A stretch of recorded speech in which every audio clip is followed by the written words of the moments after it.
Hello friends, welcome to APCS competition centre. आज हम लोग फर्स्ट में इस लुसेंट से जितने भी टॉपिक है वैदिक सभ्यता उसको कवर करेंगे। उसके बाद कितने क्वेश्चन बन सकते हैं यह वस्तुनिष्ठ से लेंगे और दोनों लुसेंट को हम लोग एक साथ ही कवर करेंगे। तो आइए हम लोग शुरू करते हैं। आज का हमारा टॉपिक है वैदिक सभ्यता। वैदिक सभ्यता यह आपको हड़प्पा सभ्यता के बाद का यह सभ्यता काल है। काल जो भारतीय सभ्यता में घटित है वह हमारा वैदिक सभ्यता के नाम से जानते हैं। वैदिक सभ्यता का विभाजन जो है दो वर्गों में बांटा गया है, दो भागों में बांटा गया है। एक है ऋग्वैदिक काल, इसे हम लोग पूर्व वैदिक काल भी कहते हैं, और दूसरा है उत्तर वैदिक काल। दोनों को काल मिला लिया जाए पूरे वैदिक काल का, तो इसका पूरे वैदिक काल का आपको 1500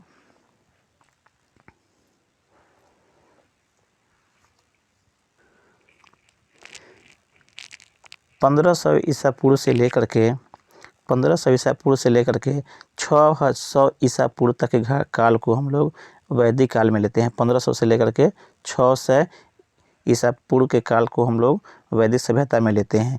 इसमें दो भाग विभाजित कर दिए गए हैं। फर्स्ट वाले जो है ऋग्वैदिक काल या पूर्व वैदिक काल कहते हैं, जिसका कालखंड है आपका 1500 ईसा पूर्व से लेकर के 1000 ईसा पूर्व, और दूसरा है उत्तर वैदिक काल, जिसका है 1000 से लेकर के 6। इसी को वैदिक काल को ही दो भागों में विभाजित कर दिया गया है। आगे है इसमें कि आर्य सर्वप्रथम पंजाब और अफगानिस्तान में बसे। आर्य जब आए भारत में तो यह पंजाब और अफगानिस्तान में बसे। मैक्स मुलर ने आर्यों का मूल निवास स्थान मध्य एशिया में को माना है। मध्य एशिया से ही आर्य भारत की ओर आए, और ये आर्यों का द्वारा निर्मित सभ्यता वैदिक सभ्यता कहलाता है। वैदिक सभ्यता है क्या? वास्तव में यह आर्यों के द्वारा निर्मित सभ्यता को ही हम लोग वैदिक सभ्यता के नाम से जानते हैं। यह आपको ग्रामीण सभ्यता थी और इसकी भाषा संस्कृत थी। हम लोग इससे पहले हड़प्पा पढ़े थे, तो वह एक शहरी सभ्यता थी और उसकी भाषा अभी तक नहीं पढ़ी गई थी, लेकिन वैदिक सभ्यता की भाषा पढ़ी भी गई है। और यह कैसी भाषा है? यह ग्रामीण भाषा थी।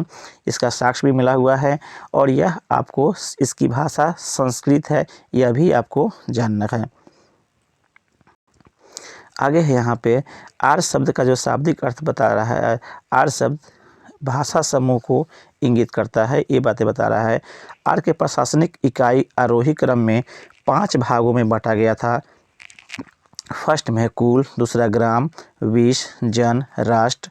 ये इसका प्रशासनिक इकाई है। प्रशासन को चलाने को, देश को चलाने के लिए कह सकते हैं, या अपने पूरे देश या राज्य को चलाने के लिए पूरे समूह को किस तरह से बांटा गया है, तो यह आपको कुल, ग्राम, विष, जन और राष्ट्र में यह विभाजित किया हुआ है। ग्राम के मुखिया को ग्रामीण कहते थे इस वैदिक काल में, और विष के प्रधान को विषपति कहते थे, एवं जन के शासक को राजन कहा करते थे वैदिक काल में। आगे है इसमें राज अधिकारियों में पुरोहित और सेनानी प्रमुख होते थे। जितने भी राज अधिकारी होते थे, पुरोहित और सेनानी प्रमुख होते थे।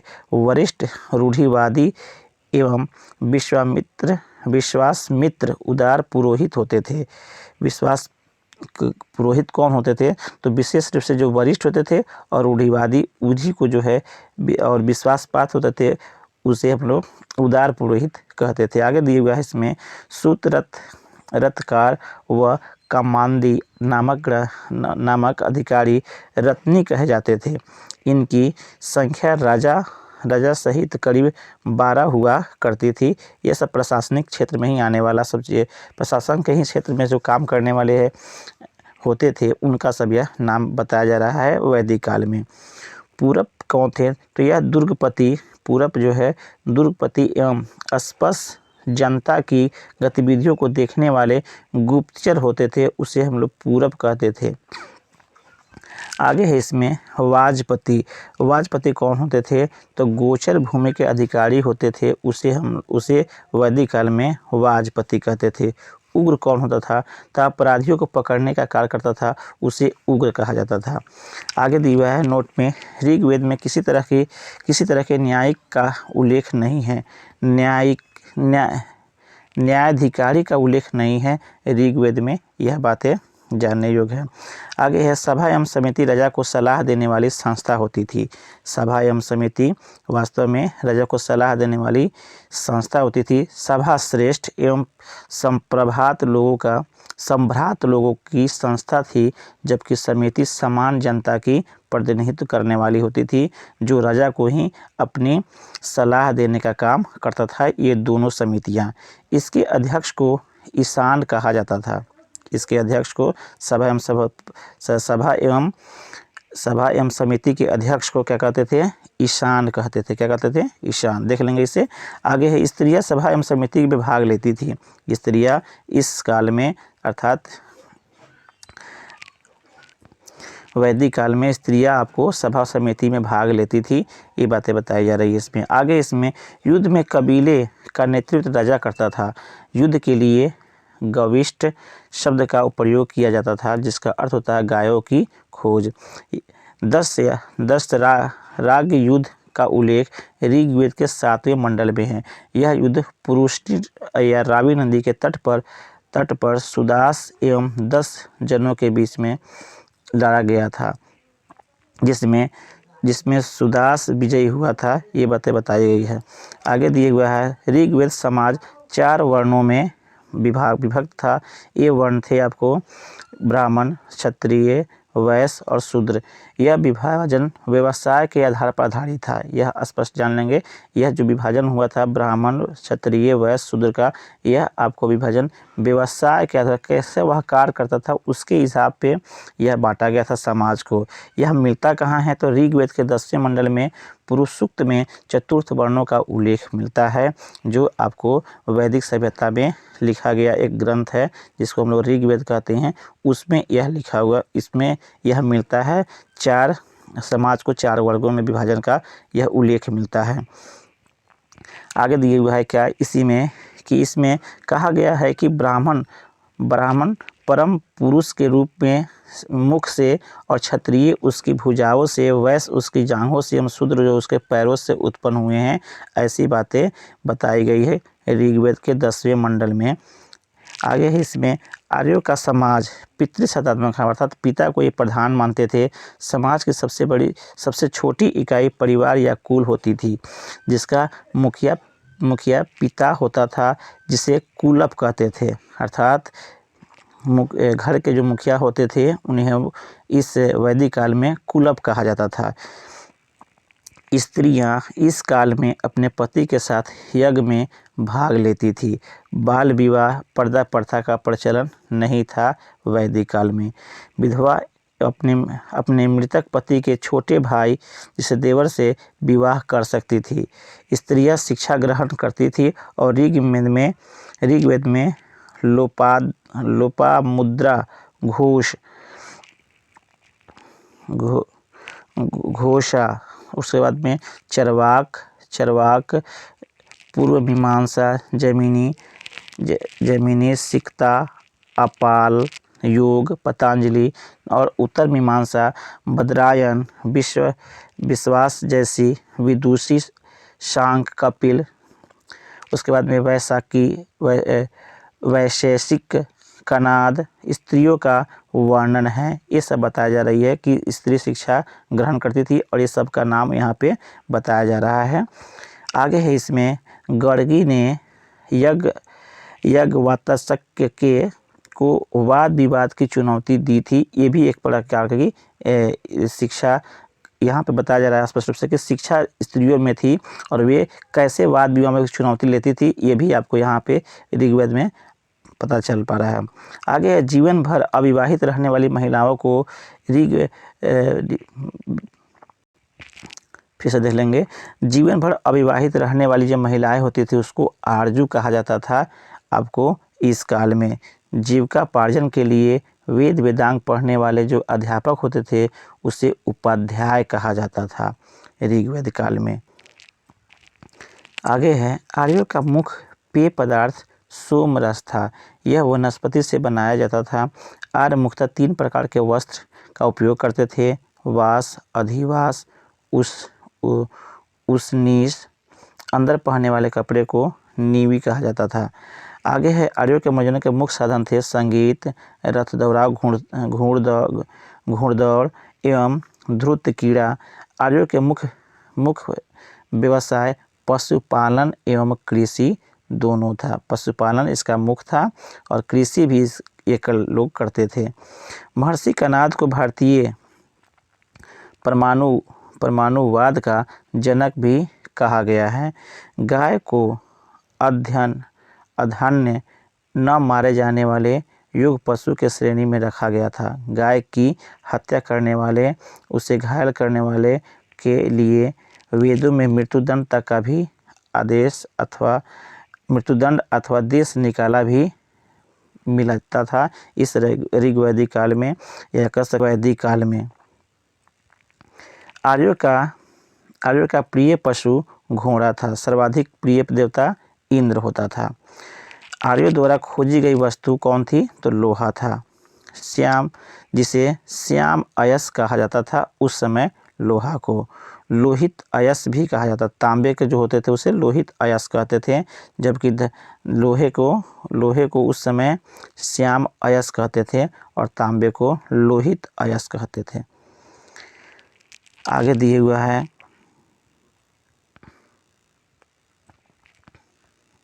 भारतीयों को लोहे का ज्ञान ईसा पूर्व 8वीं सदी में प्राप्त हुआ। अर्थात पहले भारतीयों को लोहा के बारे में ज्ञान नहीं था।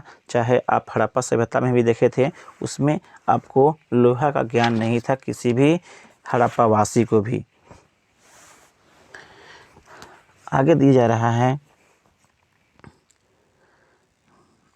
व्यापार हेतु दूर दूर तक जाने वाले व्यक्ति को पानी कहते थे। व्यापार करने वाले व्यक्ति को पानी कहा जाता था इस वैदिक काल में।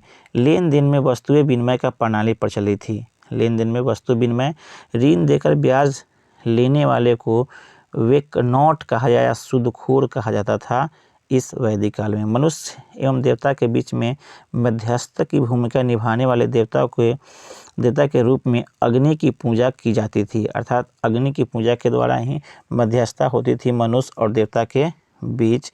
यह कसम यह खाई जाती होगी, उस समय ऐसी बातें बताई जा रही है। आगे दे रहा है कि ऋग्वेद में उल्लेखित नदियों में सरस्वती जो सबसे पवित्र मानी जाती थी। अर्थात ऋग्वेद काल में सबसे प्रमुख नदी सरस्वती थी। ऋग्वेद में गंगा का एक बार और यमुना का उल्लेख 3 बार हुआ है। इसमें सिंधु नदी का उल्लेख सर्वाधिक बार हुआ है। उत्तर वैदिक काल में इंद्र के स्थान पर प्रजापति सर्वाधिक प्रिय देवता हो गए थे।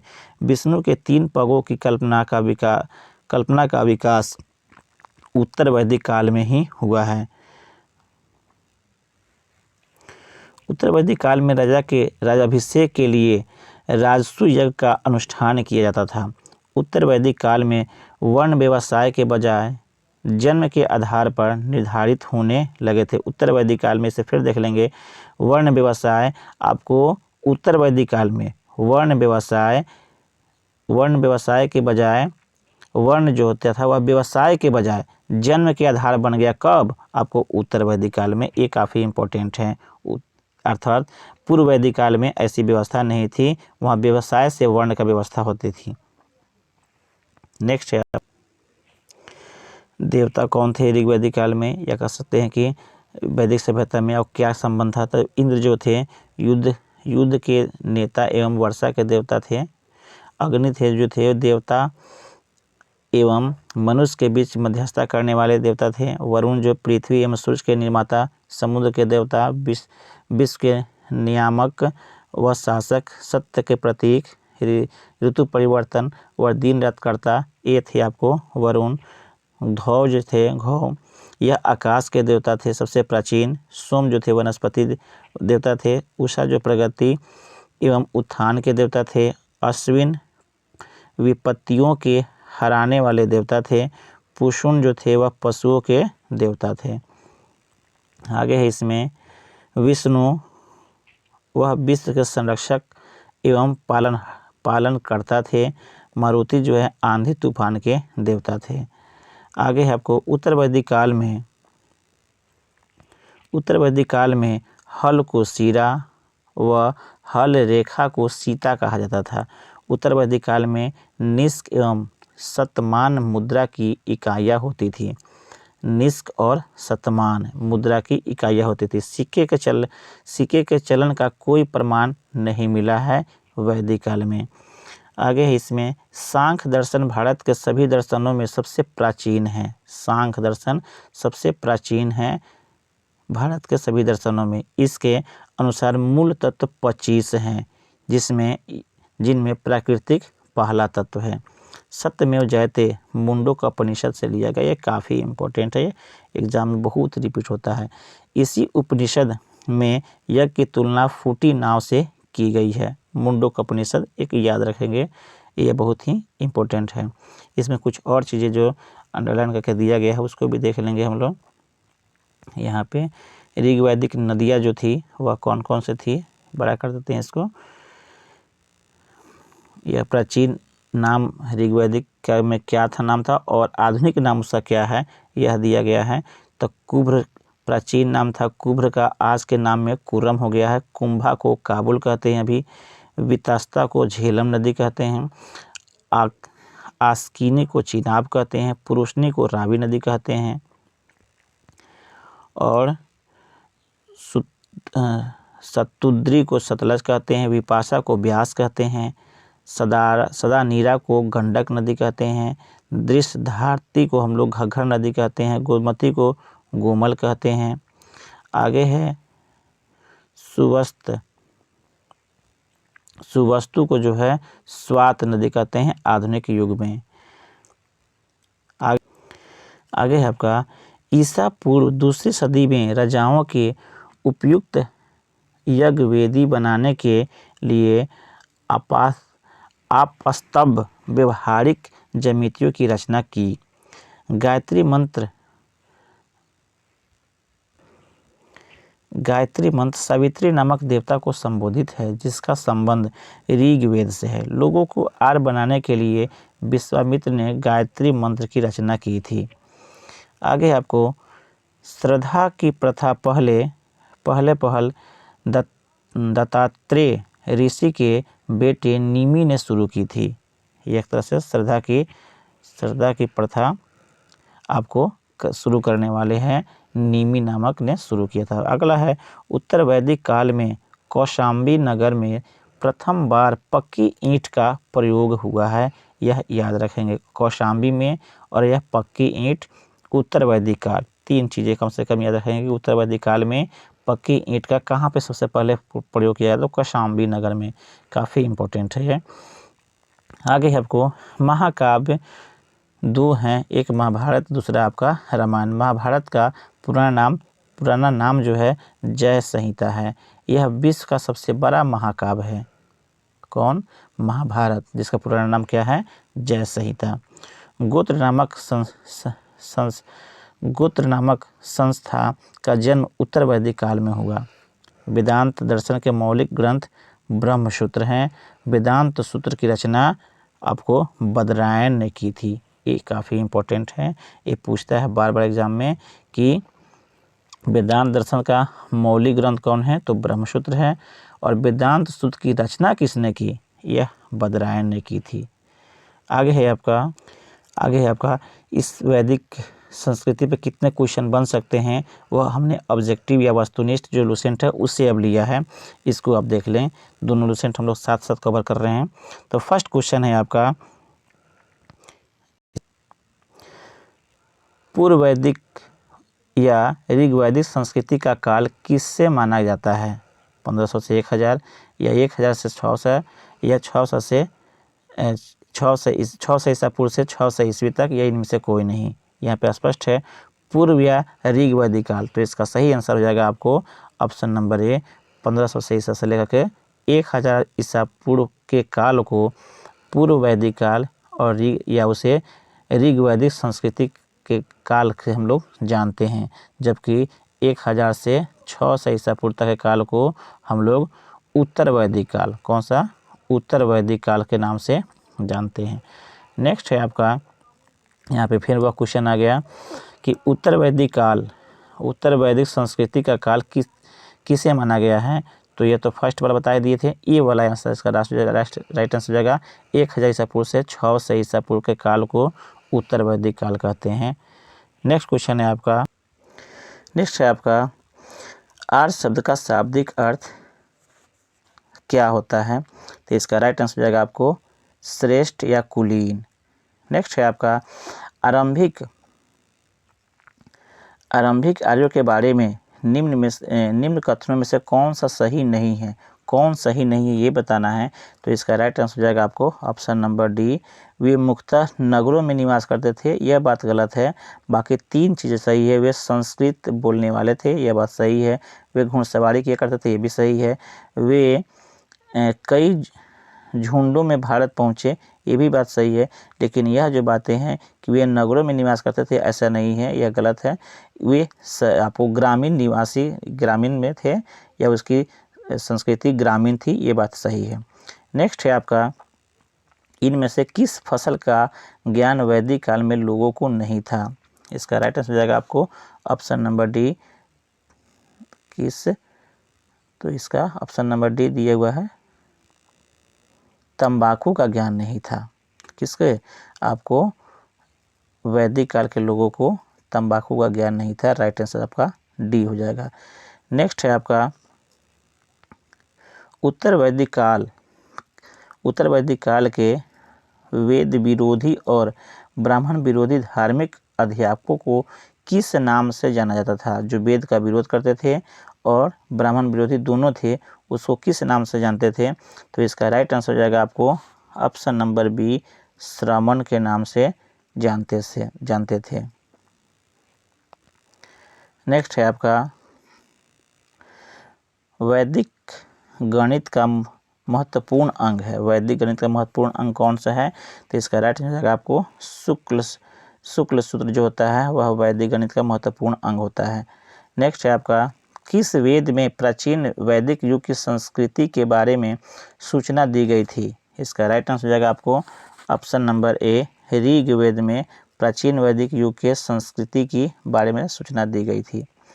नेक्स्ट है आपको निम्नलिखित में से उत्तर वैदिक काल में लिखे गए ग्रंथों का सही क्रम कौन सा है? तो इसका राइट आंसर हो जाएगा आपको ऑप्शन नंबर ए, वेद, ब्राह्मण, अरण्य और उपनिषद। ये आपको सही क्रम है, बाकी जो दिया गया है वह गलत है। ये इसीसे ए इज इसका राइट आंसर।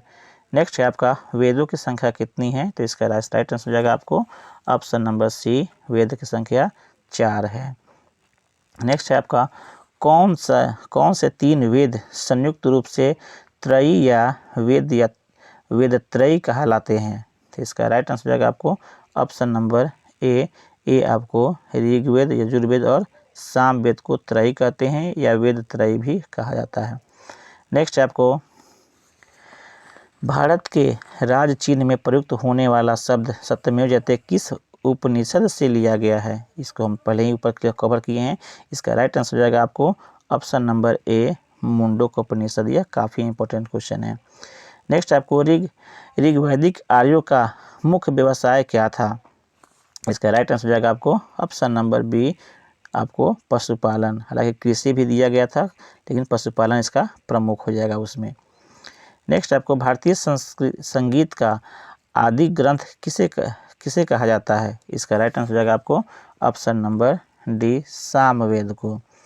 नेक्स्ट आपको प्रथम विधि निर्माता कौन है? इसका राइट आंसर हो जाएगा आपको ऑप्शन नंबर ए, अर्थात मनु को प्रथम विधि निर्माता कहते हैं। नेक्स्ट आपको कृष्ण भक्ति का प्रथम और प्रधान ग्रंथ कौन है? कृष्ण भक्ति का, इसका राइट आंसर हो जाएगा आपको option number B, Shrimad Bhagavad Gita. यह आपको कृष्ण भक्ति का प्रथम प्रधान ग्रंथ है। इसमें कृष्ण के बारे में चर्चा की गई है। आगे है आपका ऋग्वेद में संपत्ति का प्रमुख रूप क्या है? इसका राइट आंसर हो जाएगा आपको ऑप्शन नंबर ए, गोधन, अर्थात गाय को कहते थे। नेक्स्ट है आपको ऋग्वेद के किस मंडल में शूद्र का उल्लेख पहली बार मिलता है? इसका राइट आंसर हो जाएगा आपको ऑप्शन नंबर डी, 10वें मंडल में। नेक्स्ट है आपका नेक्स्ट है आपका पुराणों की संख्या कितनी है? इसका राइट आंसर हो जाएगा आपको ऑप्शन नंबर ए 18। नेक्स्ट है आपका वैदिक धर्म का मुख्य लक्षण इनमें से किसकी उपासना था? इसका राइट आंसर जाएगा आपको ऑप्शन नंबर ए प्रकृति का यह मुख्य लक्षण था वैदिक धर्म का। नेक्स्ट है आपको किस देवता के लिए ऋग्वेद में पुरंदर शब्द का प्रयोग हुआ है? इसका राइट आंसर जाएगा आपको ऑप्शन नंबर ए इंद्र के लिए पुरंदर शब्द का इस्तेमाल हुआ है। नेक्स्ट है आपका शुल्ब सूत्र किस विषय से संबंधित पुस्तक है? इसका राइट आंसर हो जाएगा आपको ऑप्शन नंबर ए जयमिति से। नेक्स्ट है आपका अस्तो मा सद्गमया तमसो मा ज्योतिर्गमया मृत्यु में अमृत गमया कहाँ से लिया गया है? इसका राइट आंसर हो जाएगा आपको ऑप्शन नंबर ए उपनिषद से। नेक्स्ट है आपको आर्य भारत में बाहर से आए और सर्वप्रथम बसे कहाँ बसे ये पूछा जा रहा है। इसका राइट आंसर हो जाएगा आपको ऑप्शन नंबर सी पंजाब में। नेक्स्ट है आपका सही सुमेलित करें ये बताना है, तो इसका राइट आंसर हो जाएगा आपको ऑप्शन नंबर ए अर्थात Rigveda is the right answer. अर्थात ऋग्वेद होती कहते हैं जो यज्ञकर्ता होते हैं, यजुर्वेद के आपको बोलते हैं अर्ध वायुर्ध और सामवेद वाला को अधगाता बोलते हैं और अथर्ववेद वाला को ब्राह्मण बोलते हैं। नेक्स्ट है आपको वेदों को अपौरुषेय क्यों कहा गया है? इसका राइट आंसर हो जाएगा आपको ऑप्शन नंबर ए क्योंकि वेदों की रचना देवताओं के द्वारा की गई है, इसलिए अपौरुष से कहा जाता है इसे। आगे आपको वैशेषिक दर्शन का प्रतिपादक कौन है? इसका राइट आंसर हो जाएगा आपको ऑप्शन नंबर सी अर्थात अक्षपाद गौतम इसके प्रतिपादक हैं वैशेषिक दर्शन के। नेक्स्ट आपको मीमांसा या पूर्व मीमांसा दर्शन के प्रतिपादक कौन है? इसका राइट आंसर हो जाएगा आपको जैमिनी। वेदांत या उत्तर मीमांसा दर्शन के प्रतिपादक कौन है? इसका राइट आंसर हो जाएगा आपको ऑप्शन नंबर बी अर्थात बदरायन। ऋग्वेद का कौन सा मंडल पूर्णतः सोम को समर्पित है? तो इसका राइट आंसर हो जाएगा आपको ऑप्शन नंबर सी 9वां मंडल जो है वह पूर्णतः सोम को समर्पित है। नेक्स्ट है आपको प्रसिद्ध 10 राजाओं का युद्ध 10 राज युद्ध किस नदी के तट पर लड़ा गया था?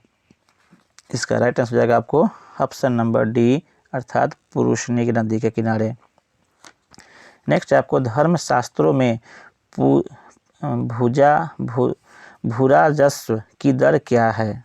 इसका राइट आंसर हो जाएगा आपको ऑप्शन नंबर सी 1/6 भाग। नेक्स्ट है आपका 800 ईसा पूर्व से लेकर के 600 ईसा पूर्व का काल किस युग से जुड़ा है? इसका राइट आंसर हो जाएगा आपको ऑप्शन नंबर ए अर्थात ब्राह्मण युग के काल से यह जुड़ा हुआ है। नेक्स्ट है आप किस काल में अछूतों की अवधारणा स्पष्ट रूप से उदित हुई? इसका राइट आंसर हो जाएगा आपको ऑप्शन नंबर डी धर्मशास्त्र काल में अछूतों के अवधारणा स्पष्ट रूप से उदित होने लगी। नेक्स्ट है एशिया माइनर स्थित बोगजकोई का महत्व इसलिए है कि क्यों महत्वपूर्ण है एशिया के माइनर में? तो इसका राइट आंसर हो जाएगा आपको ऑप्शन नंबर ए अर्थात वहाँ जो अभिलेख प्राप्त हुए हैं उसमें 4 वैदिक देवताओं इंद्र वरुण मित्र और नासत्य का उल्लेख मिलता है, इसीलिए यह आपको एशिया माइनर स्थित बोगजकोई का काफ़ी इम्पोर्टेंट या महत्व है। वहाँ पे चारों चीज़ मिले हुए इंद्र वैदिक युग के देवता जो इंद्र है वरुण है और मित्र इसका उल्लेख मिलता है, इसीलिए यह काफ़ी महत्वपूर्ण स्थान है। नेक्स्ट है आपको गायत्री मंत्र देवी सावित्री को संबोधित किस पुस्तक में मिलता है? तो इसका राइट आंसर हो जाएगा आपको ऑप्शन नंबर ए अर्थात ऋग्वेद में। न्याय दर्शन को प्रचारित किया था, किसने प्रचारित किया था? तो इसका राइट आंसर हो जाएगा आपको ऑप्शन नंबर बी गौतम ने। प्राचीन भारत में निष्क से जाने जाते थे, उसका नाम बताना है। तो इसका राइट आंसर हो जाएगा आपको ऑप्शन नंबर ए स्वर्ण आभूषण को निष्क कहते थे। नेक्स्ट है आपका योग दर्शन के प्रतिपादक कौन है? तो इसको जानते ही होंगे आप। इसका राइट आंसर हो जाएगा आपको ऑप्शन नंबर ए पतंजलि। ये योग दर्शन के प्रतिपादक थे। उपनिषद पुस्तक हैं, किस चीज़ पे उपनिषद लिखा हुआ है?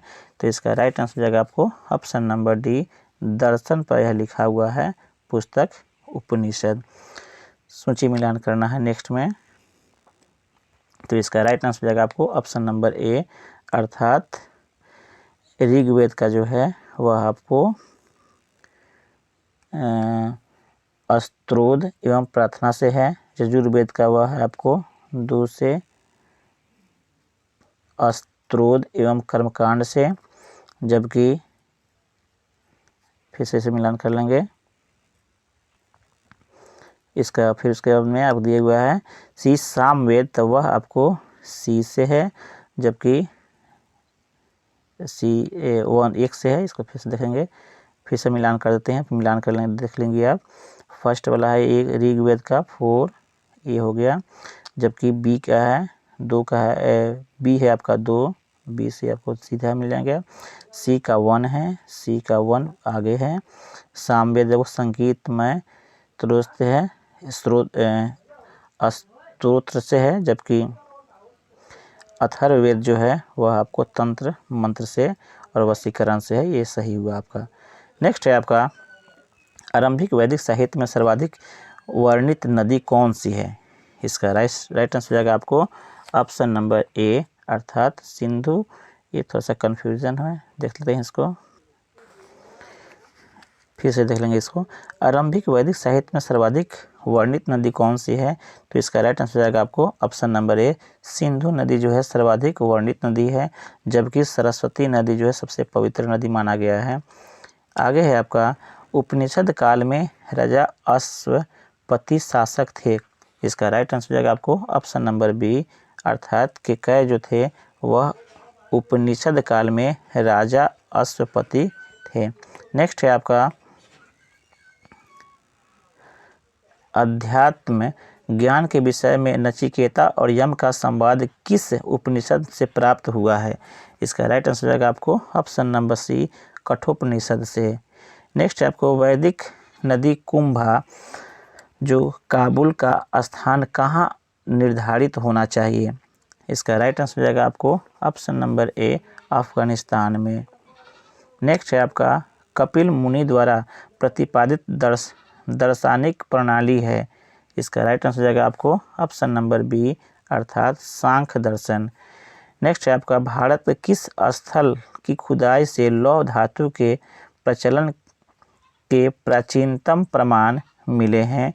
इसका राइट आंसर हो जाएगा आपको ऑप्शन नंबर बी अर्थात अंतर जिखेड़ा से। नेक्स्ट है आपका निम्नलिखित में किसका संकलन ऋग्वेद पर आधारित है? इसका राइट आंसर हो जाएगा आपको ऑप्शन नंबर बी सामवेद का। नेक्स्ट है आपका निम्नलिखित में से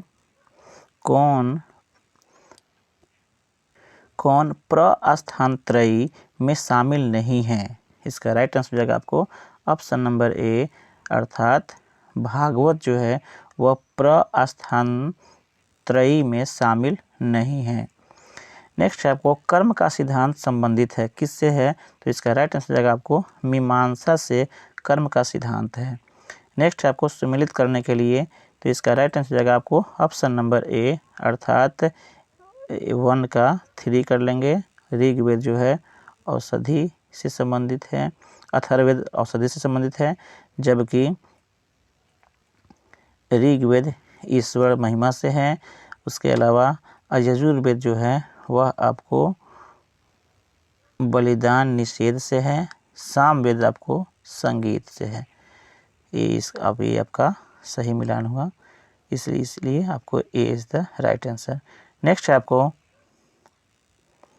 चरक संहिता नामक पुस्तक किस विषय से संबंधित है?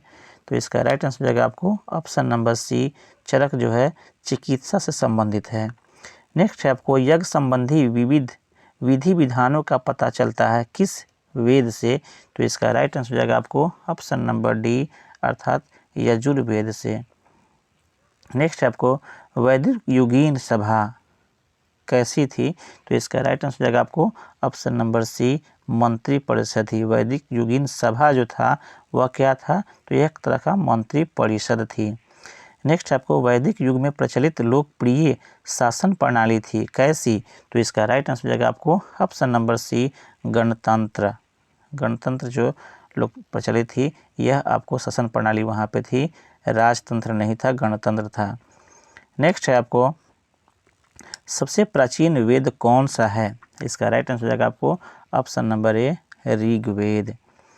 नेक्स्ट है आपका निम्नलिखित में से कौन भारतीय दर्शन के आरंभिक विचारधारा है? इसका राइट आंसर हो जाएगा आपको ऑप्शन नंबर ए, सांख्य। अगला है सांख्य, योग, न्याय, वैशेषिक, मीमांसा एवं वेदांत, इन छह भिन्न भारतीय दर्शनों की स्पष्ट रूप से अभिव्यक्ति हुई है, किसमें हुआ है यह बताना है। तो इसका राइट आंसर हो जाएगा आपको ऑप्शन नंबर ए अर्थात वैदिक युग में। नेक्स्ट है आपका निम्न में से वह दस्तकारी कौन सी है जो आर्यों द्वारा व्यवहार में नहीं लाई गई थी? तो इसका राइट आंसर हो जाएगा आपको ऑप्शन नंबर डी, लुहार या लुहारगिरी जो है वह आपको आर्यों द्वारा व्यवहार में नहीं लाई गई थी। नेक्स्ट है वो फिर सम्मिलित करने के लिए, तो इसका राइट आंसर हो जाएगा आपको ऑप्शन नंबर ए अर्थात आयुर्वेद ऋग्वेद से संबंधित है, जबकि धनुर्वेद जो है आपको यजुर्वेद से, उसके बाद में दिए हुआ है गंधर्व वेद जो है वह सामवेद से, जबकि शीलवेद या अर्थशास्त्र जो है अथर्ववेद से संबंधित है। सामने सामने दो सबका मिलान कर लेंगे, ये सब सही है। नेक्स्ट है आपका ऋग्वेद के किस 6 मंडलों को वत्स मंडल या गोत्र मंडल कहा जाता है? तो इसका राइट आंसर हो जाएगा आपको ऑप्शन नंबर ए अर्थात दूसरे मंडल से 7वें मंडल तक को हम लोग ऋग्वेद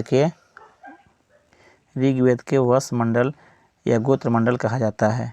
नेक्स्ट है आपका किस वेद में जादुई माया या वशीकरण का वर्णन है? तो इसका राइट आंसर हो जाएगा आपको ऑप्शन नंबर डी, अथर्ववेद में। नेक्स्ट है आपको आर शब्द इंगित करता है, किस चीज़ को इंगित करता है? तो यह श्रेष्ठ को इंगित करता है, ये इज द राइट आंसर हो जाएगा। नेक्स्ट है आपको ऋग्वेद में कुल कितने मंडल हैं? तो इसका राइट आंसर हो जाएगा आपको option number D is the right answer, 10 मंडल हैं। नेक्स्ट है आपको आर्य भारत में संभवतः कब आए थे, कहाँ से आए थे? तो इसका राइट आंसर हो जाएगा आपको ऑप्शन नंबर बी, मध्य एशिया से। नेक्स्ट है आपको कौन सा वेद अंशतः गद्य रूप में भी रचित है? तो इसका राइट आंसर हो जाएगा आपको ऑप्शन नंबर बी, यजुर्वेद। यह आपको अंशतः गद्य के पद में रचित है। नेक्स्ट है आपका सभा और समिति प्रजापति की 2 पुत्रियाँ थी का उल्लेख किस वेद में मिलता है? किस वेद में मिलता है? तो इसका राइट आंसर हो जाएगा आपको ऑप्शन नंबर डी, अथर्ववेद में। नेक्स्ट है आपको ऋग्वेद युग में प्राचीनतम संस्था कौन सी थी? तो इसका राइट आंसर हो जाएगा आपको ऑप्शन नंबर सी, विद्वत जो था वह सबसे प्राचीनतम संस्था होती थी। नेक्स्ट है आपको ब्राह्मण ग्रंथों में सर्वाधिक प्राचीन कौन सा है? तो इसका राइट आंसर हो जाएगा आपको शतपथ ब्राह्मण, यह सबसे प्राचीन है। नेक्स्ट है आपका गोत्र व्यवस्था प्रचलन में कब आई? इसका राइट आंसर हो जाएगा आपको ऑप्शन नंबर बी, उत्तर वैदिक काल में। नेक्स्ट है आपका अनुलोम विवाह का अर्थ क्या होता है? तो इसका राइट आंसर हो जाएगा आपको ऑप्शन नंबर ए, उच्च वर्ण के पुरुष निम्न वर्ण के नारी के साथ विवाह करता है तो इसे अनुलोम विवाह कहते हैं। नेक्स्ट है आपका प्रतिलोम विवाह किसे कहते हैं? तो इसका राइट आंसर हो जाएगा आपको ऑप्शन नंबर बी। जब उच्च श्रेणी के नारी निम्न श्रेणी के पुरुष के साथ करे तो यह आपको प्रतिलोम विवाह कहलाता है। नेक्स्ट है आपको वैदिक युग में यौव कहा जाता था, कि किसको कहा यौव कहते थे ये बताना है। तो इसका राइट आंसर हो जाएगा आपको ऑप्शन नंबर बी, जौ को यौव बोलते थे।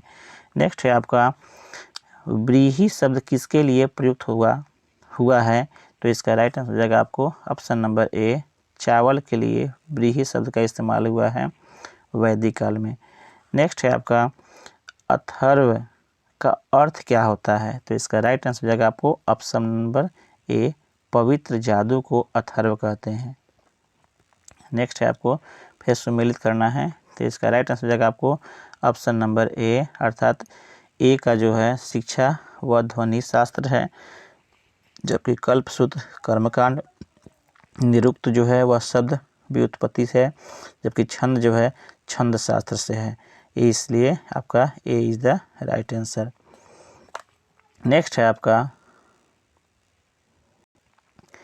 प्राचीनतम व्याकरण अष्टाध्यायी के रचनाकार कौन है? तो इसका राइट आंसर हो जाएगा आपको option number D, Panini. Next है आपका निम्न में से कौन सी स्मृति प्राचीनतम है? तो इसका राइट आंसर हो जाएगा आपको ऑप्शन नंबर ए, मनुस्मृति। नेक्स्ट है आपका आदि काव्य की संज्ञा किसे दी जाती है? तो इसका राइट आंसर हो जाएगा आपको ऑप्शन नंबर ए, रामायण को। नेक्स्ट है आपको प्राचीनतम पुराण कौन है? इसका राइट आंसर हो जाएगा आपको option number A, Matsya Purana. Next है आपका ऋग्वेद में सबसे पवित्र नदी किसे माना गया है? इसका राइट आंसर हो जाएगा आपको ऑप्शन नंबर बी, सरस्वती को। नेक्स्ट है आपको वैदिक समाज की आधारभूत इकाई क्या थी? इसका राइट आंसर हो जाएगा आपको ऑप्शन नंबर ए, अर्थात कुल या कुटुंब। नेक्स्ट है आपका ऋग्वैदिक काल के उस सबसे प्रधान देवता की पहचान करें जिसकी स्तुति 250 सूक्तों की रचना की गई थी। इसका राइट आंसर हो जाएगा आपको ऑप्शन नंबर ए, इंद्र के बारे में 250 सूक्तों की रचना की गई है ऋग्वैदिक काल में। नेक्स्ट है आपको किस वेद में सभा को नरिष्ट अर्थात सामूहिक वाद विवाद का अनुल्लंघनी कहा गया है? इसका राइट आंसर हो जाएगा आपको ऑप्शन नंबर डी, अथर्ववेद को। नेक्स्ट है आपको किस रचना में नारी की सूरा और पासा के साथ 3 प्रमुख बुराइयों में शामिल किया गया है? इसका राइट आंसर हो जाएगा आपको ऑप्शन नंबर ए, अर्थात मैत्रायणी संहिता में इसे शामिल किया गया है। नेक्स्ट है आपको उत्तर वैदिक काल में किस देवता को सर्वोच्च स्थान प्राप्त था? उत्तर वैदिक काल में आपको प्रजापति को, अर्थात option number A is the right answer, सर्वोच्च स्थान प्राप्त था, जबकि पहले वाले काल में इंद्र को, अर्थात पूर्व वैदिक काल में। नेक्स्ट आपको फिर सुमेलित करना है, तो इसका राइट आंसर हो जाएगा आपको ऑप्शन नंबर ए, अर्थात ये आपका राइट आंसर होगा। राजसु यज्ञ आपको प्रथम इसका मिलान सही होगा। राजा के लिए सिंहासनरोही के संबंध से यह यज्ञ था, जबकि अश्वमेध यज्ञ आपको राजनैतिक शक्ति बढ़ाने के लिए, जबकि वाजपेय यज्ञ जो था यह आपको सौर प्रदर्शन और प्रजा के मनोरंजनार्थ किया जाने वाला यज्ञ था, जबकि अग्निष्ठोम यज्ञ जो था वह देवताओं को प्रसन्न करने के लिए यज्ञ को पशु बलि दिया जाने वाला सोमरस का पान किया जाने वाला यज्ञ था। ये आपका राइट आंसर होगा।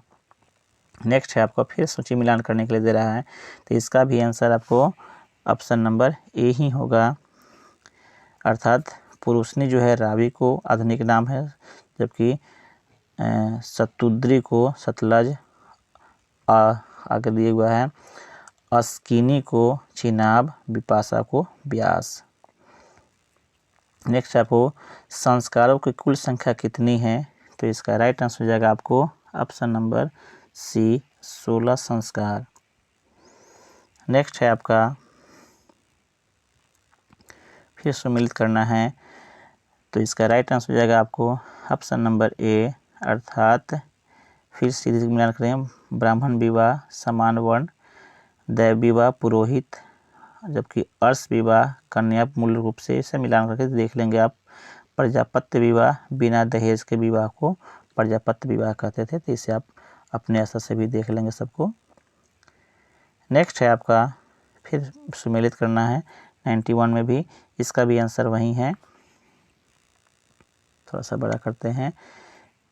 एक का आंसर आपको गंधर्व विवाह, प्रेम विवाह को असुर विवाह, कन्या को खरीद कर किया जाने वाले विवाह को असुर विवाह, राक्षस विवाह, पराजित राजा की कन्या के अपहरण की गई शादी को हम लोग राक्षस विवाह कहते हैं, जबकि पैशाच विवाह सोई हुई अवस्था में कन्या का गुमराह कर या मानसिक रूप से अवस्था कन्या को गुमराह करने के साथ किया गया विवाह को पाश्चात्य विवाह कहते हैं,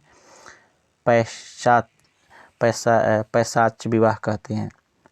इसका राइट आंसर आपको ऑप्शन नंबर ए हो जाएगा। नेक्स्ट है आपका 3 ऋण में शामिल नहीं है, 3 ऋण में शामिल नहीं है, तो इसका राइट आंसर हो जाएगा आपको ऑप्शन नंबर डी, अर्थात मातृ ऋण जो है 3 ऋण में शामिल नहीं है। नेक्स्ट आपको ऋग वैदिक काल से संबंधित मृद भांड संस्कृति है कौन सा, तो इसका राइट आंसर रहेगा आपको ऑप्शन नंबर ए, गेरुवानी मृद भांड संस्कृति।